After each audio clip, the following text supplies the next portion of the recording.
శుక్లాంబరధరం విష్ణుం శశివర్ణం చతుర్భుజం ప్రసన్నవదనం ధ్యాయేత్ సర్వవిఘ్నోపశాంతయే అగజాన పద్మార్కం గజాన మహార్నిశం అనేకదంతం భక్తానం ఏకదంతోపాస్మహే. ఓం గం గణపతయే నమః. ఓం శ్రీమాత్రే నమః. ఓం శ్రీ గురుభ్యో నమః. మా ఆది ఆశ్చర్యం చూస్తున్నటువంటి మీ అందరికీ కూడా పేరు పేరున నా హృదయపూర్వక నమస్కారాలు. నేను మీ డాక్టర్ వాడ్రేవ్ ఆదినారాయణరావు మాట్లాడుతున్నాను. ఇప్పుడు మనం 29th మార్చి నుండి 4th ఏప్రిల్ వరకు కూడా ఈ వారం రోజులు ప్లానెటరీ పొజిషన్స్ ఎలా ఉన్నాయి, మేషరాశి నుండి మీనరాశి వారి వరకు కూడా గ్రహాల యొక్క ప్రభావం ఈ వారం రోజులు ఎలా ఉండబోతుందో ఇప్పుడు మనం తెలుసుకుందాం. ముందుగా గ్రహాల గురించి తెలుసుకుందాం అండి. మేషరాశిలో శుక్రుడు, అలాగే మిథున రాశిలో గురుడు, కేతు సింహరాశిలోను, చంద్రుడు 29th and 30th సింహరాశిలోను, అలాగే బుధ రాహువులు కుంభరాశిలోను, రవి శని కుజులు ఈ ముగ్గురు పాపులే. మీ ముగ్గురు కూడా మీనరాశిలోనూ ఉన్నారు. ఇప్పుడు మనం మేషరాశి గురించి తెలుసుకుందాం. మేషరాశిలోనే శుక్రుడు ఉండడం వలన మీకు 2nd house lord 7th house lord అవ్వడం వలన పాపి అయ్యాడు, నాలిఫిక్ అయ్యాడు. అయినా శుక్రుడు మీ రాశిలో ఉండడం వలన ఎప్పుడు కూడా సినిమా రంగం సంబంధించిన వ్యవహారాలు ఉండడము, సినిమా రంగంలో బాగా రాణించడము. మీరు సపోజ్ మీరు సినిమా రంగంలో ఉన్నారనుకోండి, అయితే టెలివిజన్ రంగంలో బాగా మీరు రాణించడానికి అవకాశం ఉంటుంది. అలాగే నూతన వస్తువులు, వస్త్రధారణ, బంగారు ఆభరణాలు, వాహన ప్రాప్తి కూడా శుక్రుడు కలిగిస్తుంటాడు. ఎప్పుడు అందంగా ఉండేది చేస్తూ ఉంటాడు శుక్రుడు. అలాగే ధనం విషయంలో ఏమాత్రమే ఇబ్బంది పడవలసిన అవసరం లేదు. కానీ కొన్ని సందర్భాల్లో శనీశ్వరుడు కూడా చూడడం వల్ల మీకు రావాల్సిన ధనము ఆలస్యం అవడానికి అవకాశం ఉంటుంది. అంతేకాకుండా మీరు యాంకరింగ్గా కానీ పాటలు పాడేవారుగా కానీ ఉంటే అవకాశాలు తక్కువ ఉంటాయి, కానీ ప్రయాణాలు చేయవలసి వస్తుంది. చంద్రకేతుల ప్రభావం కూడా విద్యలో కూడా బాగా రాణించడానికి, విద్య రీత్యా దూర ప్రాంత ప్రయాణాలు చేయడానికి ఎక్కువ అవకాశాలు ఉన్నాయి. అంతేకాకుండా మీకు ఆడపిల్లలు పుట్టడానికి, మీకంటే ఎవరైనా డెలివరీ కోసం ఉన్న వారికి ఆడపిల్లలు పుట్టడానికి సంతాన అవకాశాలు ఎక్కువ ఉంటాయి. అంతేకాకుండా ఆడ సంతానం వల్ల కూడా మంచి ఎక్కువ అవకాశాలు వాళ్ళకి బాగున్నాయి. అంటే ఏంటి, ఆడ సంతానం వలన మీ రాశి వారికి మంచి అవకాశాలు అంటే మంచి జరగడానికి, మీ పిల్లలు కూడా మంచి జరగడానికి మీ జాతక రీత్యా, మీ గోచార రీత్యా అద్భుతంగా ఉంది. వివాహాది శుభకార్యాలు, ధర్మకార్యాలు, అనేక రకాలైన మంచి పనులు చేస్తూ ఉంటారు. అంతేకాకుండా విదేశాలు వెళ్ళడానికి స్టాంపింగ్ అవ్వడము, విదేశాల్లో ఉన్నతమైన చదువు రీత్యా విదేశాలు వెళ్ళడము, అలాగే తీర్థయాత్రలు, యమునా నది పుష్కరాలకి అవకాశాలు ఉండడము అవకాశం ఉందండి. ముఖ్యంగా తీర్థయాత్రలు చేస్తుంటారు.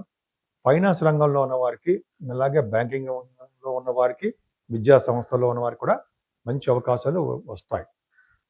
ముఖ్యంగా తీర్థయాత్రలే ఎక్కువ చేస్తారు. ముఖ్యంగా చెప్పాలంటే మీకు శనీశ్వరుడు ఉండడం వల్ల ప్రొఫెషనల్గా, అంటే మీకు ఉద్యోగస్తులకి, ముఖ్యంగా సాఫ్ట్వేర్ రంగ ఉద్యోగస్తులకి చెప్పదగ్గ సూచన ఏంటంటే కొంచెం జాగ్రత్తగా పనిచేసుకుంటూ ఉండాలి. ఎందుకంటే మీ ఉద్యోగ అవకాశాలు చాలా తక్కువగా ఉంటాయి. ఉద్యోగాలు కూడా పోవడానికి అవకాశాలు ఉన్నాయి. ఎందుకంటే గవర్నమెంట్ సర్వీసెస్లో కూడా అంతే. వాళ్ళు ఉద్యోగాలు సరిగ్గా చేయకపోతే జాబ్లో వాళ్ళు తీసేయడానికి కూడా అవకాశం ఉంది.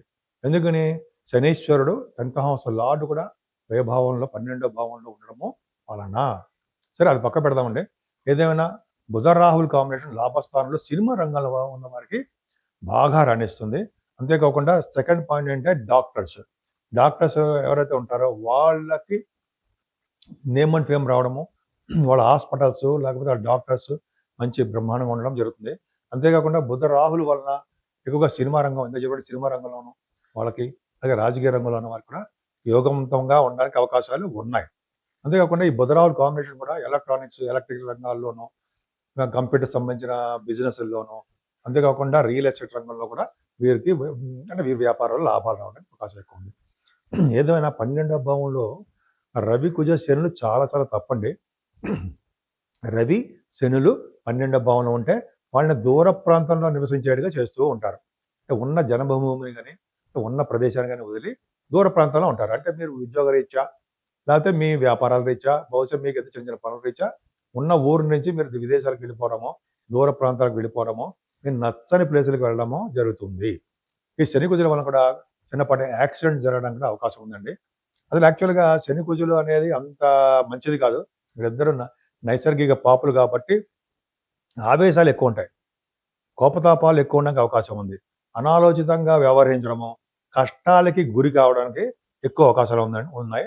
వెర్రి ఆవేశం అనేది ఉంటుందండి. గబుక్కుని మీకు ఆవేశం వస్తుంది. మేషరాశి వారి కదా, మేషరాశి వారికి గబుక్కుని కోపం వచ్చేస్తూ ఉంటుంది. తొందరపాటుదనము వీరికి పనికిరాదు.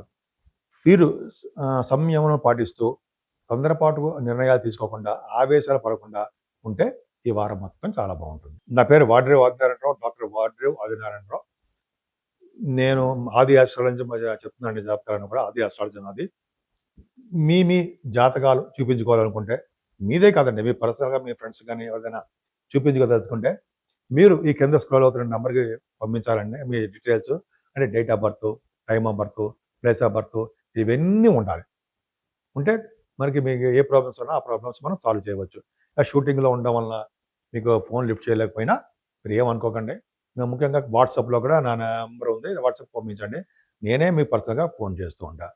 అలాగే మీ వాస్తు సంబంధించిన విషయాలు అదే ప్రాబ్లమ్స్ ఉన్నా కూడా మీరు నన్ను డైరెక్ట్గా ఫోన్లో కాంటాక్ట్ చేయవచ్చు. తప్పకుండా నేను పరిష్కార మార్గాలు సూచిస్తాను. అంతే కదండి, 12 రాశుల వారు ఆచరించదగ్గ పూజలు ఏమైనా ఉన్నాయా? ఇప్పుడు ఎందుకంటే రవి, శని, కుజులు వలన ప్రాబ్లమ్స్ ఉన్నాయి. ముఖ్యంగా శని కుజుల వలన. శని కుజుల వలన ఏ ప్రాబ్లమ్స్ ఉన్నాయో కూడా మీకు ముందే చెప్పేశాను.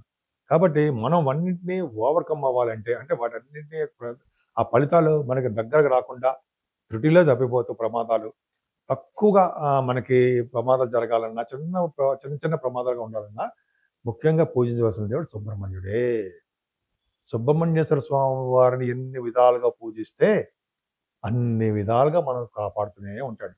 పెళ్లి కాని వారికి పెళ్ళిళ్ళు అవ్వడము, యాక్సిడెంట్స్ కాకుండా, ముఖ్యంగా యాక్సిడెంట్స్ కాకుండా కాపాడము, రోడ్డు ప్రమాదాలు జరగకుండా కాపాడము, అలాగే కరెంట్ షాక్స్ వలన ప్రమాదాలు కాకుండా కాపాడము, నీటి వలన కూడా ప్రమాదాలు జరగకుండా కాపాడము ఎవరయ్యా అంటే సుబ్రహ్మణ్యుడే.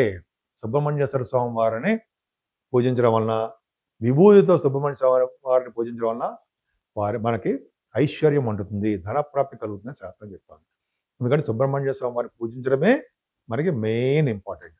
అంతేకాకుండా శనీశ్వరుడు, శనితో కలిసిన కుజుడు వలన ఈ గోళలు, ఈ యుద్ధాలు, పైగా తాళసర్ప దోషాలు ఉండడము, ఇవన్నీ కారణం అవ్వడం వల్ల మే వరకు ఇలా ఉంటాయండి. సో కాబట్టి మనం జాగ్రత్తగానే ఉండాల్సిందే. శనీశ్వరుడికి తైలాభిషేకాలు చేయించుకోవాలి. అలాగే ఆంజనేయ స్వామివారి దర్శనాలు 11 ప్రదక్షిణాలు చేస్తూ ఆంజనేయ స్వామివారి దర్శనం చేసుకుని ఆ స్వామివారి దగ్గర దీపారాధన చేసిన చాలా మంచి ఫలితాలు పొందుతారు. ఎప్పుడైనా సరే శనీశ్వరుడు ప్రభావం తగ్గాలంటే వెంకటేశ్వర స్వామివారి దగ్గర అంటే అఖండ దీపారాధన, ఒక ఒత్తి వేసి నవ్వులను పోసి వెలిగిస్తాం.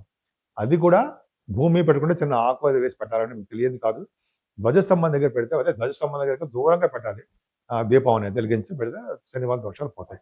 ఇవన్నిటికంటే మెయిన్ ఇంపార్టెంట్ శివుడికి అభిషేకాలు. శివుడికి అభిషేకాలు చేసుకుంటే గ్రహాల వలన దోషాలు చాలా కంట్రోల్బుల్గా ఉంటాయి. సో ఈ విధంగా చాలా అద్భుతంగా ఉందండి. ముఖ్యంగా అన్ని రాశుల వారు కూడా ఈ సూత్రం పాటించండి. దేవతారాధన చేస్తూ ఉంటే సరిపోతుంది. ముఖ్యంగా రాహు కేతుల మధ్యలో ప్లానెట్స్ అన్నీ ఉండిపోయాయి. దీనే సవ్యకాల సర్పదోషము అంటాం. రాహు కేతుల మధ్యలో ఉంటే ప్లానెట్స్ అన్ని ఎక్సెప్ట్ చంద్రుడు అనుకోండి, సవ్యకాల సర్పదోషం. అందుకనే మనం రాహు కేతులు కూడా పూజించాల్సిందే. అంటే కాళహస్తిలో కానీ మన ఇంట్లో మన ఊళ్ళోనే నవగ్రహాలు ఉంటాయి. రాహు కేతులకి కుజుడు, రాహు, కేతువులు ముగ్గురు కూడా శనీశ్వరుడు ఈ నవగ్రహాల్లోనే ఉంటారు. కాబట్టి ఈ నవగ్రహాలకి ఒకసారి ప్రదక్షిణ చేసుకుంటూ పూజలు చేయించేసుకుంటూ ఉంటే చాలా మటుకు మన కంట్రోల్లోనే ఉంటుంది మనకి. అంతేకాకుండా మెయిన్ మన జాతకం మీద కూడా ఆధారపడి ఉంటుందండి. భయపడాల్సిన అవసరం లేదు. కాకపోతే అంటే మన రోడ్డు మీద వెళ్ళేటప్పుడు కానీ, నీటి మీద ప్రయాణం చేసేటప్పుడు కానీ చాలా జాగ్రత్తగా ఉండాలి. రోడ్డు మీద వెళ్ళేటప్పుడు మనం హెల్మెట్స్ పెట్టుకుందాము, సీట్ బెల్ట్ పెట్టుకుందాము. చక్కగా రోడ్డు ప్రమాదాలు జరగకుండా మనల్ని మనం కాపాడుకుంటూ ఉందాం.